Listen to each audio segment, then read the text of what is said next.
If you own a home and are filing taxes in 2025, I want you to watch this video before you file.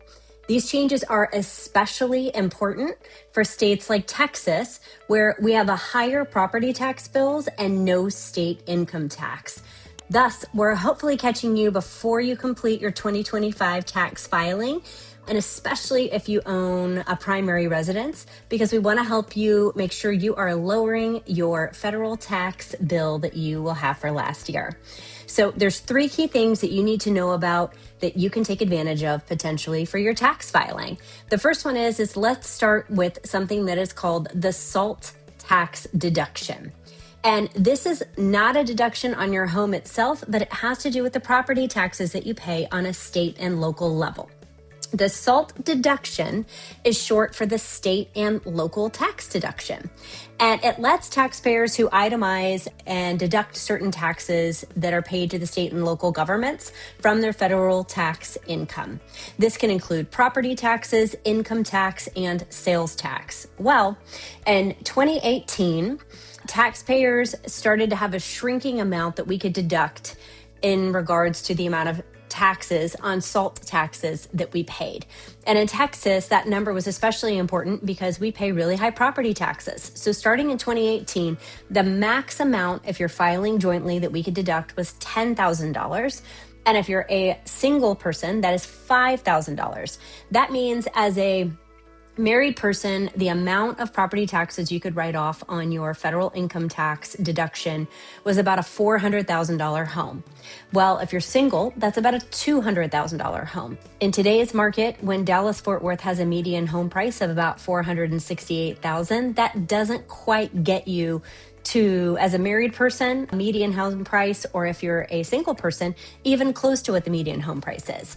Well, I have good news for you. That number of a deduction from being a $10,000 maximum deduction has now gone up to a maximum of a $40,000 deduction, which is fantastic. This cap is going to go from years 2025 to 2029.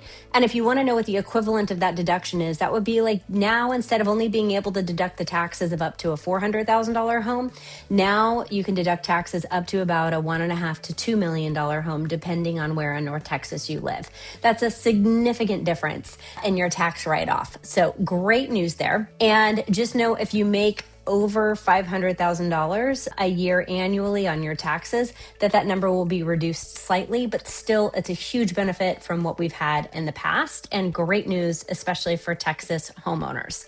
The second thing you want to know about is the qualified residence interest deduction. It's also known as the mortgage interest deduction. And that is, if you have a loan on your property, the interest that you are paying on your loan is mortgage interest. There's a couple of things for you to know about this. The first was that our ability to deduct mortgage interest was temporary on our tax write-offs, and that has now been made permanent, which is great news.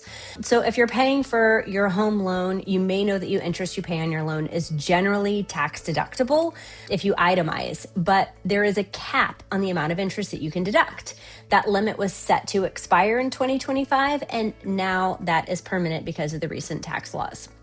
The last thing that's really great news on this is private mortgage insurance, or PMI. Chances are, if you bought a home and you put less than 20% down, you're paying what's called PMI on the amount that was between the 80% to 100% of your loan. So it could be anywhere from 5, 10, 15, or 20% of your home loan that you are paying extra interest, which is called PMI, or private mortgage insurance.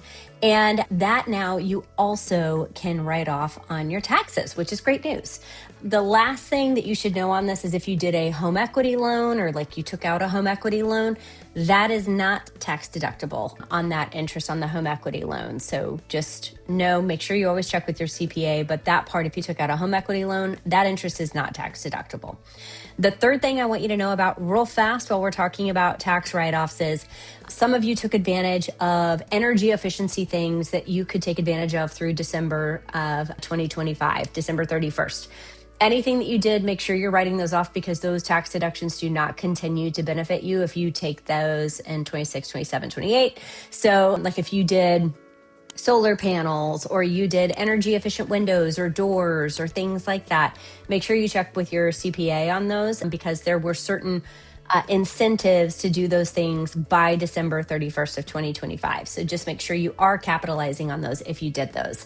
And one of the things we love is when we send out videos like this, we work with a lot of our clients that are not only first-time homeowners, time homeowners, second homeowners, but we also deal with a lot of our clients that are building up their wealth portfolio with real estate. It's something we love to do. I love owning real estate for wealth building as well.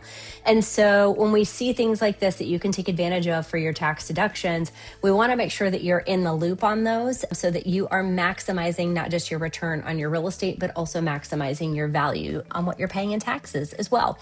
So hopefully you've enjoyed this. If you have any questions, feel free to reach out to us.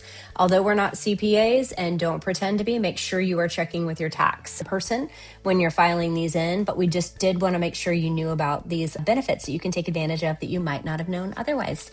Enjoy, have a great day, and stay warm here from North Texas.